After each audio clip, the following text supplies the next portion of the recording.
Hello, everyone. I am Brooke Staley from District Administration, and welcome to our webinar today entitled Driving Attendance and District Funding, the Power of Alternative Transportation. And we'd like to really thank EverDriven, our generous support of today's webinar. Little housekeeping before we get started, before I pass the stage here to our speakers. At the end of our main event, you will see a live Q&A with our panelists. You can submit your questions below during our presentation at any point. You'll see that little red Ask Question box at the bottom of your screen. After the Q&A, a post-event survey will launch on your screen as well, but it's also there at the bottom of your screen if you need to jump off early or whenever. Please feel free to hit that little pink box with the checklist, and you can take that at any point for us. And now it is my pleasure to introduce our presenters. We have Courtney Pelota, the Chief Marketing Officer of EverDriven, and we have Morgan Judge, Senior Director of Compliance, Regulation, and Policy as well from EverDriven. And at this point, I'd like to pass the stage to our wonderful speakers. Awesome. Thanks, Brooke. Appreciate it. Hi, everyone. My name's Courtney Pelota. I lead the marketing team here at EverDriven, and you have Morgan and I for an hour. So we spend a lot of time thinking about student transportation, and at this moment, we are spending a whole lot of time thinking about how the school year is going to look and how we at EverDriven can be fantastic partners to all districts that are in need of partnership relative to modernizing their student transportation strategy and ensuring that every student, no matter their needs, can be at school every day. And today's topic, if you've tuned in from a multitude of states, Morgan and I were looking at this morning. I think we have more than like 20 states represented at least on today's call. And I think that's going to allow us to have a pretty, people coming in with a very diverse perspective. But our goal is to talk about the impact of attendance on funding for your districts and for initiatives that are important to every district. So we have three topics, which are first, how does attendance impact funding in both attendance-based and enrollment-based states? Second, why is transportation a huge driver of both that outcome, but also it's a driver around solving for chronic absenteeism, especially among at-risk students. We'll talk about that. And then we're going to talk about how to make this better. So how are districts leveraging alternative student transportation to improve equity, compliance, and ultimately funding outcomes? We will have time at the end of the call for questions, so feel free to chat them in at any point. We will get through as many as we can, and those that we cannot, we will respond to you directly after the session itself. So with that, let's take a look at some data. I think that if you were on this call, you know better than I do that attendance is a critical district lever. And whether you are a state that makes those, is basically receiving funding based on attendance on a given day, which in Colorado is how we do things, or if you're in a state where enrollment is how you make a decision, the bottom line is trying to drive attendance. And also because that drives better outcomes for your district is really, really important. But as purpose of today's talk is, it's also important in terms of getting the funding that you need to do what's right for every student in your district. So what is today's reality? The reality is that in a survey that we have from, I think it's 2023, 28% of students were chronically absent. That's a pretty significant footprint and is based on a nationwide survey. And what is the reality of that sort of stat? It's that almost 1 in 3 students are missing school, and every day missed, what is that doing? It's impacting learning, it's impacting support services, it's impacting the way in which educators can work in a classroom when they have to catch somebody up, and it ultimately impacts your bottom line. Let's take a poll. So I've offered a couple of assumptions about what this means, but let's talk about what is the biggest challenge your school district is facing this year. I'll show you the results in a second, and I won't chime in myself because I'll probably break the poll. Is it staffing? Is it reaching all students? Is it flexibility in your routing? Is it budget or funding or something else, which you can put in the chat because there's no box for something else. Okay, I'm going to give this 10 seconds. So the question is, what is the biggest challenge your district is facing this year? All right, cool. Let's go to the next slide and see. Thank you, guys. We have some responses flying in. All right, staffing shortages or inconsistent driver availability. Okay, reaching MKV or highly mobile students, lack of flexibility in routing, budget or funding, and then no others in the chat at the moment.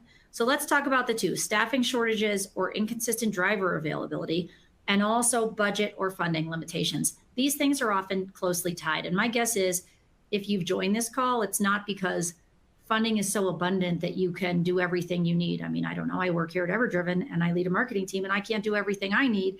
Every sort of, the best laid plans are always constrained by what you can do. So maximizing the opportunity to fund what is most important, whether that's staff, whether it's transportation, whether it's servicing more kiddos in smaller classrooms, funding as a limitation has been a very, very resonant point. It sounds like a resonant point today, has been a very resonant point in our base of prospects and customers for some time. And then finally, let's talk a little bit about how attendance determines district funding.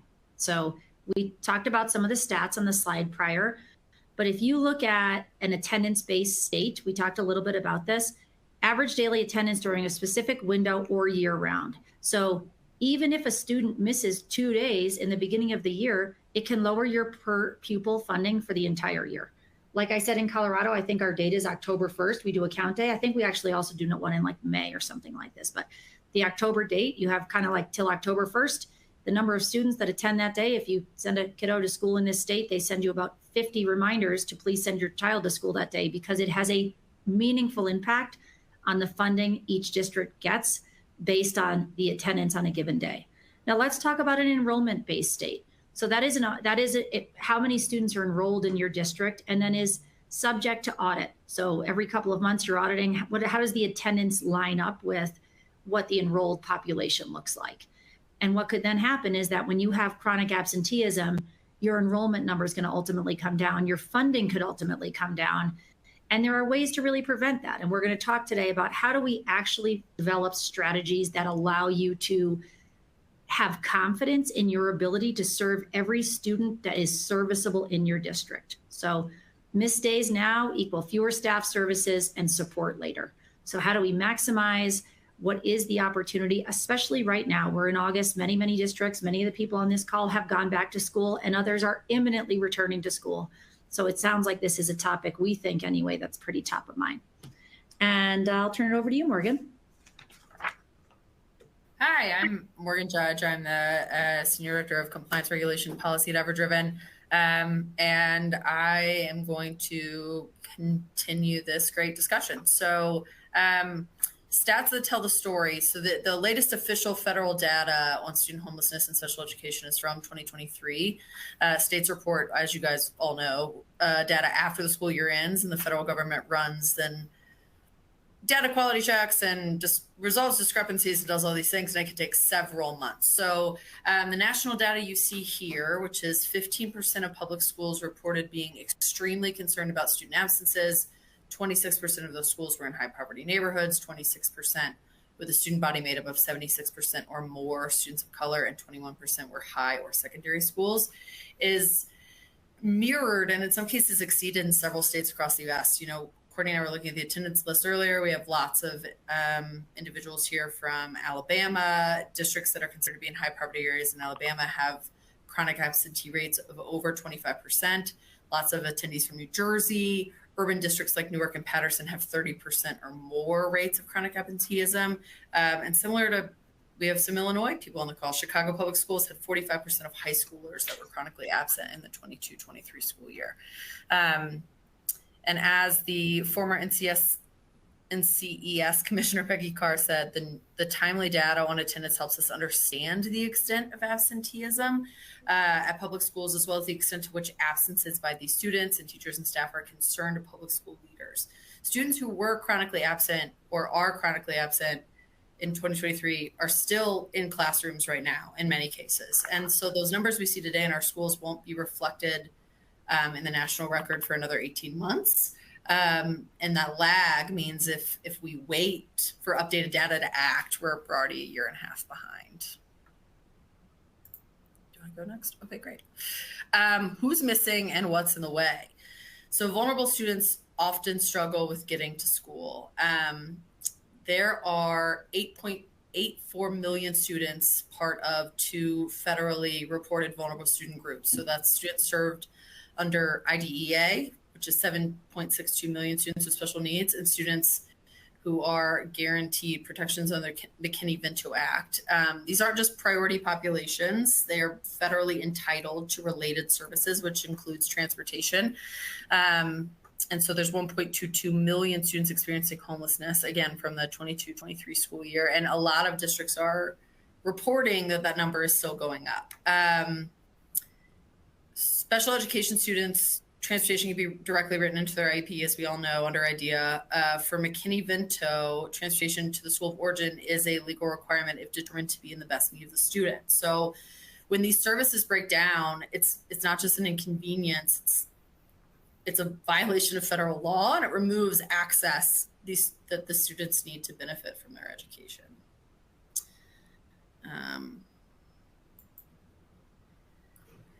Transportation, a common overlooked barrier. So Ever-Driven released a report last month titled The Future of Modern Student Transportation and Safety. In it, we found that 88% of districts report equity gaps in transportation access across student groups. Half of the districts struggle with servicing general education and special education students on the same routes. And nearly 50% of districts report rising McKinney-Vento student populations, as we previously mentioned. These challenges continue to grow while 41% of districts report driver shortages. 46.7 of you today reported driver shortages or staffing shortages being your issue, and 35% say they're facing rising operational costs. When 88% of districts say transportation equity gaps exist, we're not talking about isolated incidents. We're kind of discussing a system that really wasn't built to serve mobile or high need students at scale. Especially not in the way that we're seeing that need today. And as we said, the data backs it up. McKinney-Vento numbers are rising. Driver shortages remain. 46.7% of you said it was still one of your biggest struggles. And many entire groups of students, many of who are already academically vulnerable, are systematically left without a reliable way to get to school. Traditional models are failing, and here's why. While centric to student transportation, the yellow bus, the backbone of student transportation for nearly a century, it can't meet the need of every single student. Today's students' needs, mobility, social services, rapid change in living situations, they're testing a system that was designed for a very different era. That system, the yellow bus, as amazing and safe as it is, it's designed for consistency and not really flexibility, for fixed routes, but not rapid redeployment, So when a student's address changes mid-year or midweek, the bus schedule can take either too long to catch up for a student being able to afford to miss that much school, or more drastically, if the student can't get to the route, they can't get to school at all. And for many vulnerable students, there is no route that reaches them. So most fleets can't adapt. Modern student transportation, whether it's traditional or alternative, provides more visibility for parents and more reliability for districts. And this has never been about replacing the school bus. We've always said at Ever-Driven, we supplement transportation departments. It's about recognizing the limits and supplementing, as I said, with flexible student-centered solutions to ensure that every child, no matter where they live or how often they move, can get to school safely. So Morgan gets to present all the challenges, and I'm going to say, but the future is bright. But that was intentional. Hopefully we had some head nods around some of the statements Morgan has made relative to the reason why this has become so hard and what the outcomes are. And the reality is, and probably why you tuned in today, either you have identified or you are seeking to identify, how is it that by modernizing your transportation strategy, you're going to do that one fundamental thing that Morgan mentioned, which is if you can't get to school, there's no question about what the outcome is. You didn't get there. You're not there. Your needs are not being met. And it is in the best interest and often the legal and obliged interest of any district to make sure every student can get to school. And the reality is as we were just describing, the bus is often the hub, and there are other ways that meet that model. But when you think about what modernizing student transportation means, you put the student in the middle. So like envision a world where the student is sitting in the middle of your circle and you are thinking about what is the right way to serve that student and make sure they get to and from school. And what you see in a lot of districts who are thinking about a modernized strategy, we just published this modern school transportation survey where we have several hundred respondents talking about the way in which they're thinking about school transportation very specifically. And 97% of districts say they are, I think it was 98%, are actually either actively modernizing their strategy or will be doing so in the next 5 years. So what does that even mean? Like, what do you like? Okay, so let's put the student in the center and say, okay, we know we have the yellow bus. Great. Many students, maybe 80% of students could be on a yellow bus. Then you have semi-personalized bus service. How do you find opportunities to bring smaller groups of people who might be geographically distributed or have certain requirements in terms of transportation onto a vehicle? How do you work with contracted small capacity vehicle providers who can meet the needs of any given student and really give that personalized and flexible service? And then you have a rideshare taxi model with monitors on board who can be of assistance. And then things like district coordinated carpooling. How do we help working families make school accessible when a bus isn't an option for them? And then finally, we've even seen success in models where there are parent reimbursements offered for things like gas so that parents can do some of the transportation. And we're going to talk about some of the pros and cons of this. And if you're here, you've probably either considered some of these options and know them, but let's be clear about where they work and don't work. But first, the idea, so let me go back one slide. The idea here is to say, put the student in the middle, offer as many as reasonable choices as possible, and ensure, how can we say that 95 to 100% of our students that can get to school are getting to school every day? So when you think about some of the alternative solutions we talked about on the last slide, what is the benefit, right? Door-to-door access for vulnerable student populations. We talked about students protected by the McKinney-Vento Act who may be experiencing housing instability of some sort.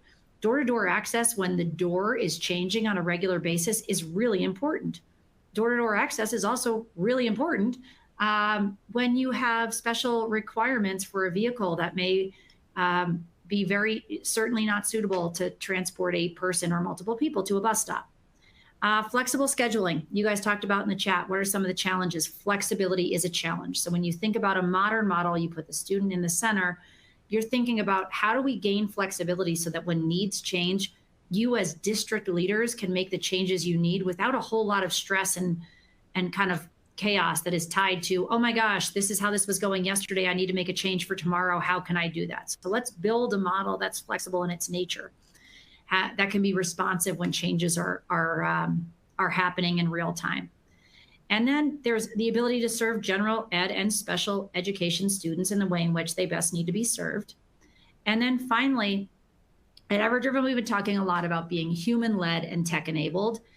In student transportation, there is a huge opportunity for technology to help drive a better experience. And one of those ways is saying, how do we create this 360-degree visibility of a student experience from the moment that you request a trip to when your student arrives at school or at home?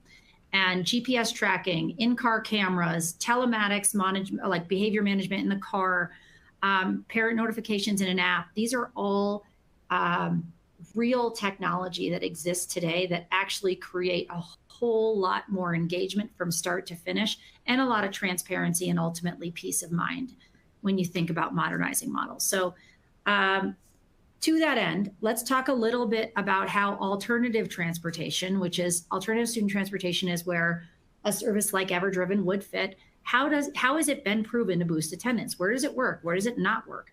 So 37% of districts have already adopted alternative student transportation to close access gaps and reduce absenteeism. Based on the list that Morgan and I looked at this morning, I think we have people on this call who are in that 37%, and we have people on this call who really would like to be in the 37%. They have had regulatory change in your state that is allowing you to be more flexible, and you're maybe trying to figure out, so now how do I do that thing? Secondarily, provide accessible transportation of vulnerable students. What do? We're going to help reduce absenteeism by 2 to 4%, significant. And then how do we protect districts' per pupil funding by stabilizing early year attendance, especially in ADA-based states? We spend a lot of time at EverDriven. Right now, we're in a mode that we call startup, which is when this entire company rallies around making sure every school district we partner with has the most successful outcome coming into the year. Because we all know if you start the year strong, it is the best indicator of that being a really, really good experience for everyone. Even in the small part we play in the overall transportation strategy, it is absolutely critical that you start strong. So when you're talking about protecting per pupil funding, you don't want to be in the state of Colorado on September 15th being like, oh, wow, we haven't been doing great on this attendance number. How am I going to find these students in the next 2 weeks? No, we want to figure out how we start the school year having as high an attendance rate as we possibly can, moving into some of the ADA-based decisions. So we're going to give you guys a chart that talks about all of this after the call. I think actually either there's a link here or you're getting it via email, but the bottom line is this breakdown of which method is appropriate for which outcome. I will not talk through all of this, but you can see that when we talk about flexibility, the reason that you have a multitude of choices here beyond the bus are because there are different methods that meet different population needs. So if you think about a semi-personalized bus route, that could be really nice when you're accessing students who might be in a rural area, but they are not accessible. They can't really get on a yellow bus. It's consistent, it's predictable access. You can support stronger daily averages for ADA. There is a little bit, there's definitely a benefit in terms of early enrollment tracking. It can be moderately scalable. They're semi-personalized bus. They're not necessarily a huge yellow bus. Is there coordination required? Yes, you have multiple constituents, multiple students, parent entities to deal with, but that is absolutely, it's feasible. And then what is it a good fit for? Dense, high need areas. So you may have 5 or 7 students in an area that have special needs relative to space in a vehicle, where you could find a semi-personalized bus route that would be fit for multiple in one urban area.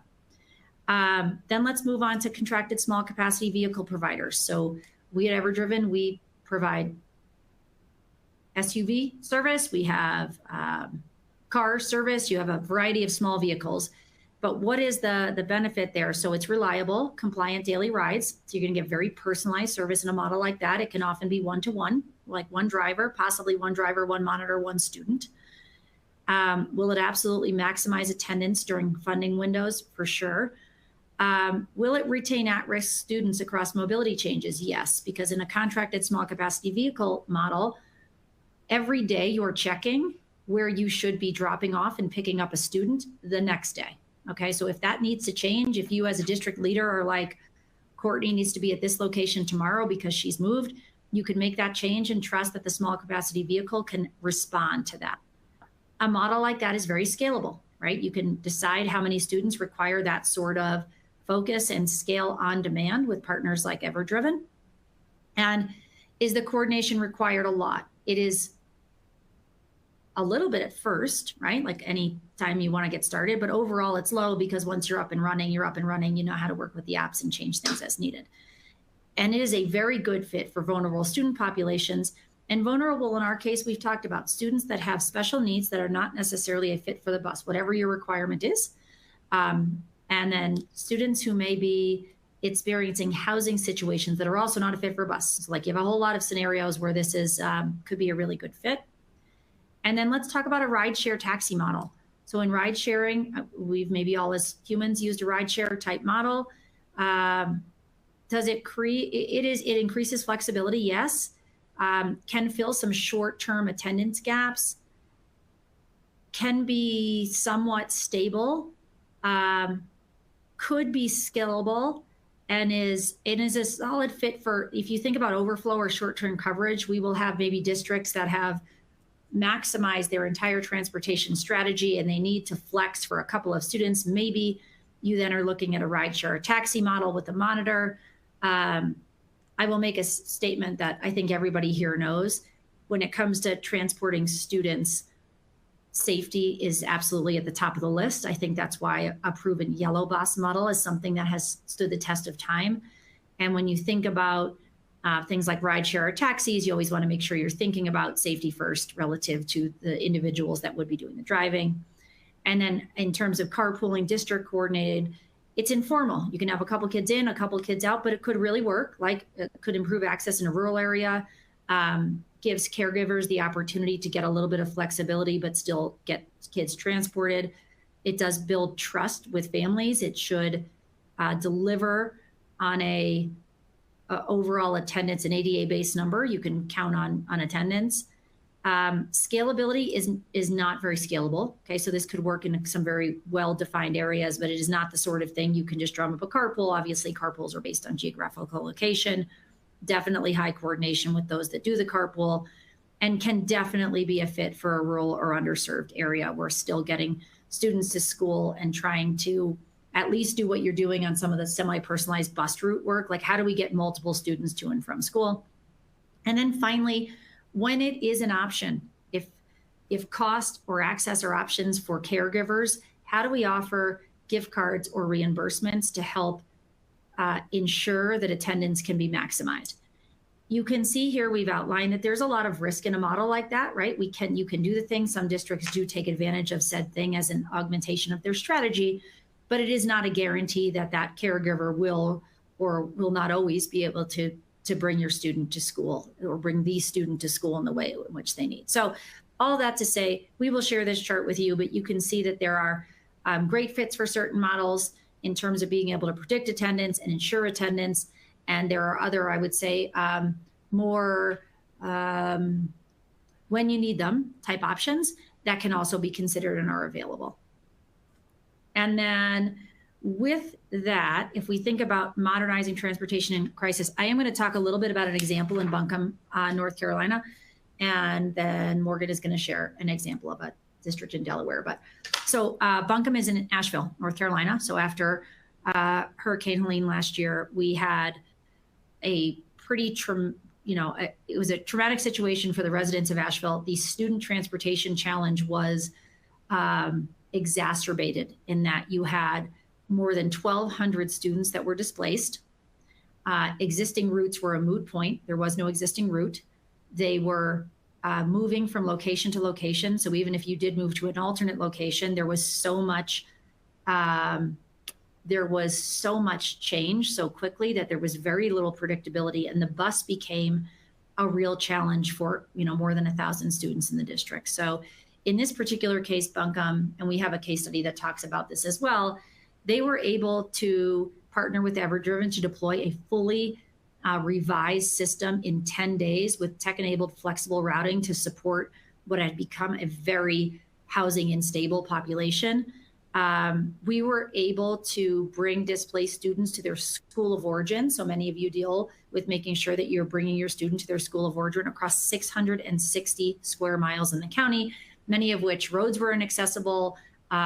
Even drivers were hard to find. We did find them. And then what ended up happening is that we were able to enable real-time ride tracking for families during frequent moves. So you could count on the fact that your student was going to be picked up and dropped off where they needed to be. And it ended up being both the scalability and flexibility and responsiveness of this partnership, while in a situation we hope doesn't happen again, really was able to give the district the flexibility they needed to get every student that one thing they could count on every day, which is to school, maybe the place they're having a meal, maybe the place that they are learning, maybe the place they're getting specific services, that we could take that challenge off the table and then transport as many kids in the district as possible. So you guys can feel free to take a look at the case study on that as well for more details. And I will turn it over to Morgan to talk a little bit about Newcastle.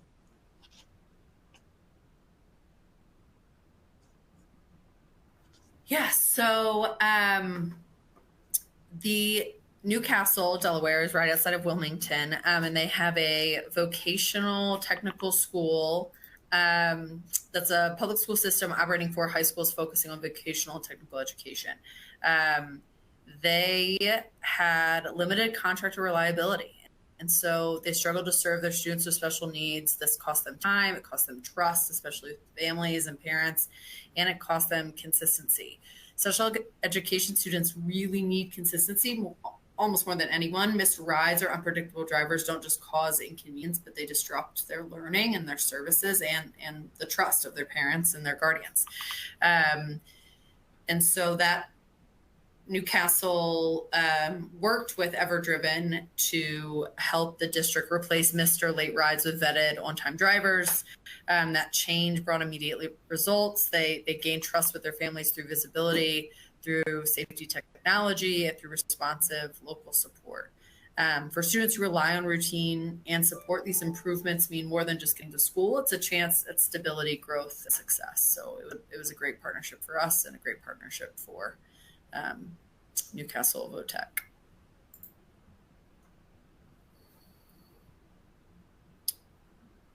Okay. Awesome. We get to share this, which is... Yes, we do. Now we're going to talk about equity, compliance. Equity and compliance are tied to access. We've talked a lot about this, and hopefully, so comment, guys, because we have people here, we have run several sessions like this, and because state legislation is different from state to state, please don't hesitate to ask your question here. It may be very specific to your district or to your state. We will either answer it here or we will answer it with you as a direct follow-up. So while access is not all the same, let's talk about, so our funding, equity, and compliance tied to access, absolutely they are. How do we put access? How do we put the student in the middle of the equation? And what does that result in? It results in equitable treatment of all students, yes. It also helps satisfy for compliance, which is that's an obligation for many districts and states to make sure all kids that need to get to school get to school. And then finally, it ensures funding. So how do you take the access piece, the student showing up and departing school every day, and let that be the hub when you think about the other things that are super important? So maybe we can talk a little bit about, I don't know, Morgan, on the funding side of things, if you have some other comments on ADA that might be helpful for this group.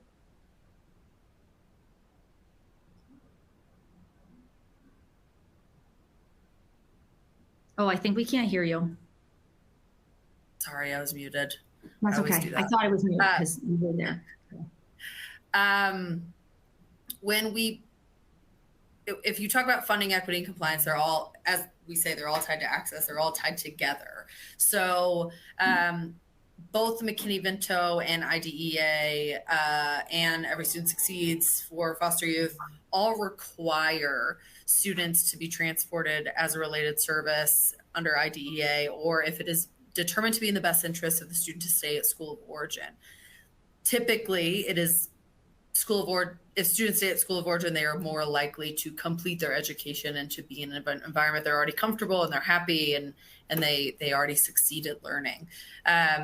Because of those mandates, they also have funding that is typically tied to them from the federal level, but is very much so supplemented at the state level through general budgets, which all of that comes back to average daily attendance and average daily, I think it's membership funding, so enrollment-based funding.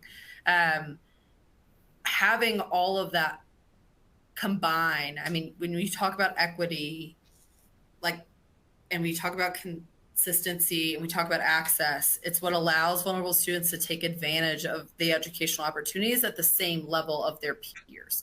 So if students can't get to school, then both the equity promised to them and the legal obligations and responsibility to provide them that equity then isn't met. And that's why alternative student transportation isn't just a convenience for states and districts and families, it's an equity commitment and a compliance strategy to get all of this working. Awesome. So what can we do? What can you do? We are big fans of offering feedback that feels tangible. So you can tell us whether or not we have done this thing, but it is the intent, which is what can you do in your district today to make sure you are maximizing the opportunity to wall of access at the very center of the equation, but also making sure that you are putting best foot forward in terms of capitalizing on funding opportunities as you start off the school year. So many states are eligible for the ESSER funding that has been extended through the March 31st deadline. So there is time. Those are the post-COVID relief funds that can be used to help ensure that there's equity and catch up and make up for lost educational opportunities that happened during COVID. So that is absolutely an opportunity, one maybe everybody here is taking advantage of. Secondarily, identifying gaps in your routing plan.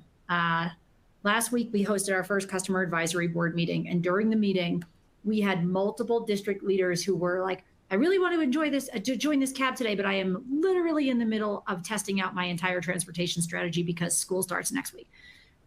Right now is the time to figure out where might there be gaps in your routing plan, and have you done the thing that this group flagged in the beginning of the call, which is, have you built a model that ensures flexibility when things change? And I think if you're going to do one thing, you say, okay, this plan maybe works today. And if there is change in my model and there's movement in students and students come in and out of the district, or you start to see that absenteeism is more prominent than it was before, are you prepared to solve for those gaps? And how would you do that thing?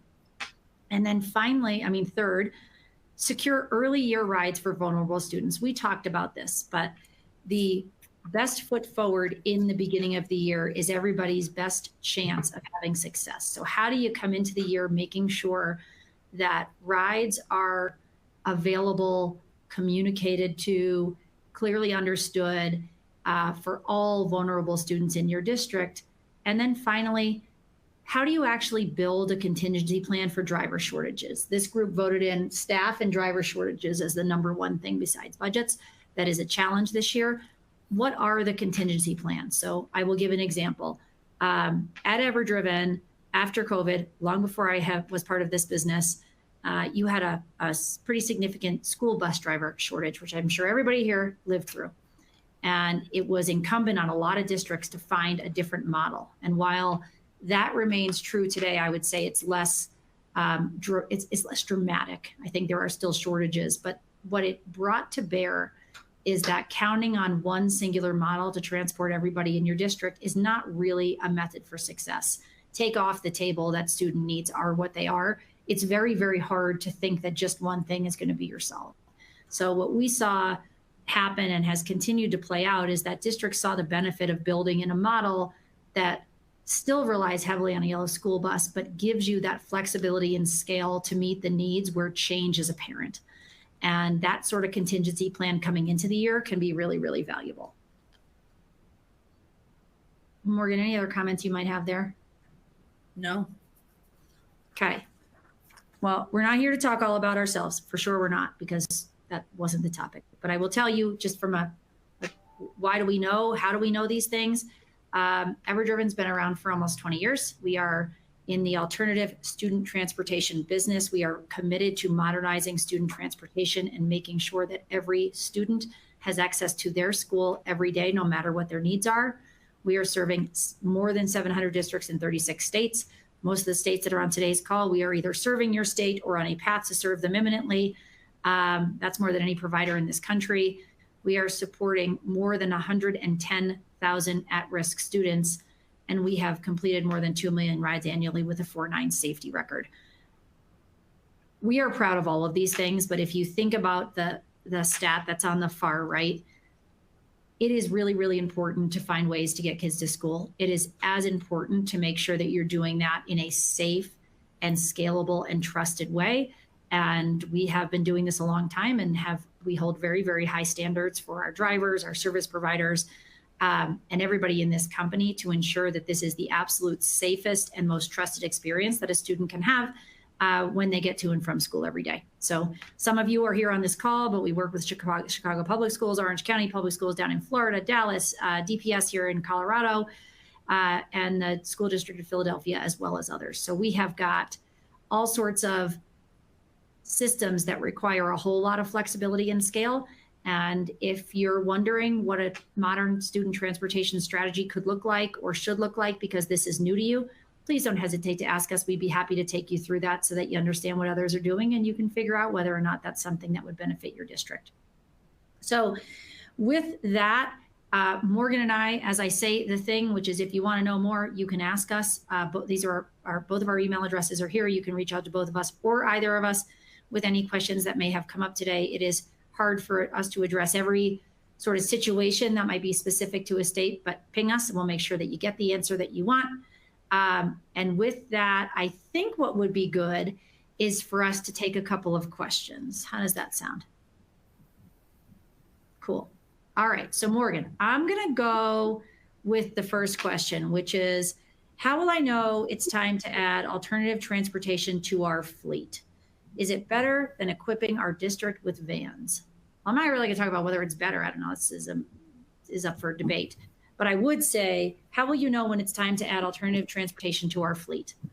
Are you experiencing driver shortages in your bus system? Are you, a question you might ask yourself is, what percentage of students in your population are you able to confidently route today? And have you been able to find a sufficient solution for anybody in your district who requires something flexible and personalized? And if the answer is yes, then you probably are thinking about alternative transportation and using it. And if the answer to any of those questions are no, then it is probably time for you to think about alternative methods that might help you get there coming into this year. I've got one, and Morgan, I may send it your way to start, which is, does alternative student transportation have higher safety standards than the normal school bus? Or maybe said differently, what sort of safety standards does alternative transportation hold itself accountable to? In our case, we pretty much have our own standard that we can talk about that would be considered safe. Yeah. So historically, we've always said that it should be comparable to a school bus, but right sized for the vehicle that it's in. So all of our trips are, or the students that we transport and the districts we work for, we work in personal passenger cars. So that's anything from a sedan all the way up to a minivan or an SUV. But we don't go anything bigger than that. And so we don't typically advocate for CDLs. In most states, we aren't required to have them. But above and beyond most of the other providers that provide alternative in the market today, we do drug testing, where we expect drivers to not only do pre-service testing, but enroll in a drug and alcohol consortium. We have ongoing continual criminal monitoring, continual MVR monitoring. We obviously do initial background checks and MVRs. And then also, if the state requires state-specific background checks, the drivers do those above what is required to get onto our platform. We have an ever-driven Safe Ride driver safety course, which is about 4.5 hours, and it gives drivers defensive driving, best practices in safe driving, how to interact with passengers and students with specific behavioral tendencies, and how to best secure child safety restraints and wheelchairs and wheelchair accessible vehicles, those sorts of things. And then we require a third-party vehicle inspection annually. And that has to typically be done by an ASE certified mechanic. But in some states, if they require state-specific inspections, Illinois being a perfect example, they do an IDOT inspection. And then also any kind of state-based requirements for education or backgrounds or drug testing or what have you that go beyond what Ever-Driven does, we require everyone to do to get on the platform and service for us. So I would say that what Ever-Driven's standards in terms of the alternative student transportation industry are for sure the highest in terms of vetting. They are not going to equal a bus, because you're not going to have an ELDT, CDL, Class B or C. But they are going to be parallel to a bus, but right-sized for the vehicle. So to be super clear, we hold ourselves to an incredibly high standard when it comes to making sure our rides are safe. And Morgan, thank you so much for going through that detail, because I think it's actually hard to, sometimes when people say, oh, we're super safe, like any of you on this call know that you have to really understand what safety means. So not only are we ensuring safety of the vehicle, we're ensuring safety and awareness and training of any driver that is going to be transporting kids. So it's a full circle focus on safety. And a comment that our CEO has made recently several times, and was a learning for me in coming here 4 months ago, is that we verify all of our drivers' ability to drive every single night. So every night we recertify compliance for all drivers that are going to complete trips the next day. So there is not a window for us to, we're doing our absolute best to ensure that every single day we are putting the most vetted and secure and safe and trusted drivers on the road to transport what we would consider incredibly precious cargo. So there is that. And I say cargo with a laugh, like passengers, students, humans, you know what we mean. But last comment is, and we'll take one more question here. We had a question relative to minimum distance. Is there a minimum distance all transportation providers can cover? We have a whole bunch of students who walk a mile or a little bit more to school, and making sure that they could get there would be helpful. I will start with that. I am not aware of a minimum distance requirement. It is really a needs-based requirement, which is if it meets the needs of your district, and those students need, if you lived a mile from school, it wouldn't change. If a mile could be 10 miles or 100 feet if you are perhaps using a wheelchair on a regular basis. So if you need transportation to get you to school, then we can meet you there. I'll just jump in, Courtney. I don't know if this question is derived from the idea of like, oh, well, this service seems to be only something we would use for like far ranging out of district trips. If that is where the question's coming from, that is not necessarily the case at all. We do service lots of trips like that, but we also service lots of trips that are in district for districts that need extra support for their students in districts that still don't necessarily make sense for a yellow bus. I understand the idea of thinking out of district automatically means far, in district automatically means close.